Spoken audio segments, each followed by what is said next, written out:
celui qui a les mains innocentes et le cœur pur. Celui qui ne livre pas son âme au mensonge, et qui ne jure pas pour tromper. Psaume 24, 4. Bien-aimés, vous êtes nombreux à vous réjouir lorsqu'un marchand se trompe en vous rendant, lorsque vous avez payé, un peu plus qu'il ne le devrait. Certains vont se dire que ce n'est que justice car ces vendeurs sont tous des voleurs.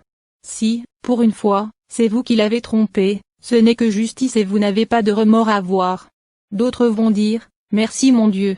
Tu m'as donné de l'argent. Cette catégorie va penser dans leur cœur que la prière qu'ils ont élevée à Dieu a été exaucée. Dans la prière du Notre Père, il est dit de demander à Dieu de nous donner notre pain de ce jour et voilà, Dieu nous a donné ce pain. De façon générale, beaucoup vont se contenter de garder ce plus et vont trouver toutes les raisons possibles pour ne pas rendre cet argent. Je suis déjà loin, je ne peux plus retourner le lui donner, c'est dommage pour lui, il n'aura qu'à faire attention la prochaine fois. Bien-aimés, la Bible dit que nous devons avoir les mains innocentes et le cœur pur. Elle continue en disant que nous ne devons pas livrer notre âme au mensonge. J'ai l'habitude de dire et je le répète que tous nos agissements ne sont que semences. Et nous savons tous que l'on sème, il faudra s'attendre à la récolte. Aujourd'hui, vous gardez l'argent que l'on vous a donné par mégarde, ne vous étonnez pas que l'on vous vole ou que l'on vous braque la prochaine fois. Beaucoup de choses nous arrivent avec raison mais nous ne pouvons pas prendre la peine d'analyser notre vie et de comprendre que ce qui nous arrive est bien mérité. Sachez bien-aimés que généralement, les vendeurs ne sont pas tous des propriétaires. Savez-vous que ces sommes perdues leur sont retenues de leur salaire?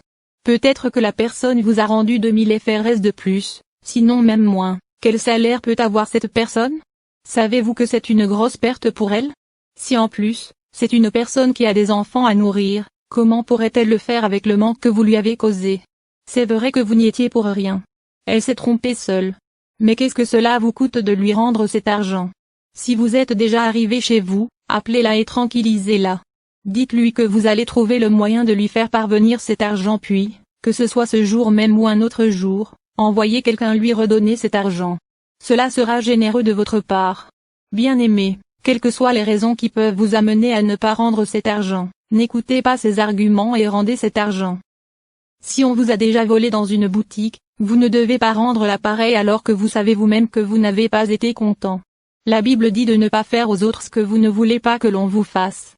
Dans tous les cas, Dieu va considérer l'acte de ne pas rendre le surplus d'argent que vous aurez perçu et que vous n'aurez pas rendu comme du vol.